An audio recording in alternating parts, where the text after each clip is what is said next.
perkataan, omelan, makian, sumpah serapah, kritik tajam, kritik pedas akan makin membuat orang semakin jauh dari keselamatan. Tetapi itulah yang sebenarnya kita lakukan selama ini. Dengan kebenaran ini, kiranya mata pengertian saudara buka. Walaupun ini sulit dilakukan, saya mengerti. Walaupun ini nyaris mustahil dilakukan, saya paham. Tapi saya ingatkan satu hal. Bagi manusia mustahil, bagi Allah tidak ada yang mustahil. Artinya, kemungkinan untuk memiliki hidup yang berkualitas seperti yang Tuhan kehendaki, termasuk dalamnya bisa menerima orang seperti Tuhan menerima mereka, bisa terjadi. Jadi berbicara mengenai ketidakmustahilan, jangan hanya dikaitkan dengan kesembuhan, berkat jasmani, masalah ekonomi, dan masalah-masalah pemenuhan kebutuhan fisik kita. Justru ketika Tuhan berbicara bagi Allah tidak ada yang mustahil, konteksnya adalah ketika berbicara mengenai seorang yang ingin memiliki hidup yang berkualitas. Yang Tuhan berkata, jual segala milikmu, bagikan kepada orang miskin, datang kemari ikutlah aku.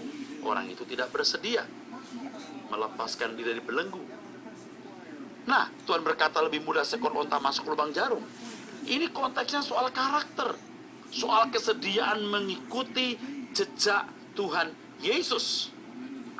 Ini konteksnya, saudara. Haleluya. Ini konteksnya. Jadi jangan dimasukkan ke ranah lain. Jangan dimasukkan ke wilayah yang berbeda. Wilayahnya adalah mengenai karakter. Character building. Bicara soal sikap hati. Ya, bagaimana mengasihi sesama seperti Tuhan mengasihi. Bagaimana memandang dan memperlakukan orang lain seperti Tuhan memandang dan memperlakukan. Saudaraku sekalian, biasanya mata manusia memandang manusia lain dengan mata haus untuk memanfaatkan. Ya, untuk memanfaatkan, memanipulasi, mengeksploitasi. Excuse me. Itulah sebabnya banyak orang hanya mau berurusan dengan orang yang menguntungkan dirinya. Inilah orang-orang oportunis. Hanya mencari keuntungan bagi dirinya tanpa mempertimbangkan kerugian dan nasib atau keadaan orang lain. Dan itu bukan hanya ada dalam kehidupan orang-orang di luar gereja, juga ada dalam hidup orang-orang di dalam gereja.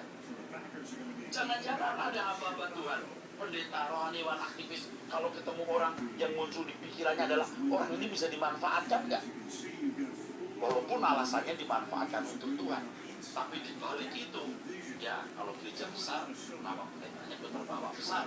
Kalau gereja jaya, aktivisnya pun ikut euforia. Itu kan kembali kepada kepentingan pribadi.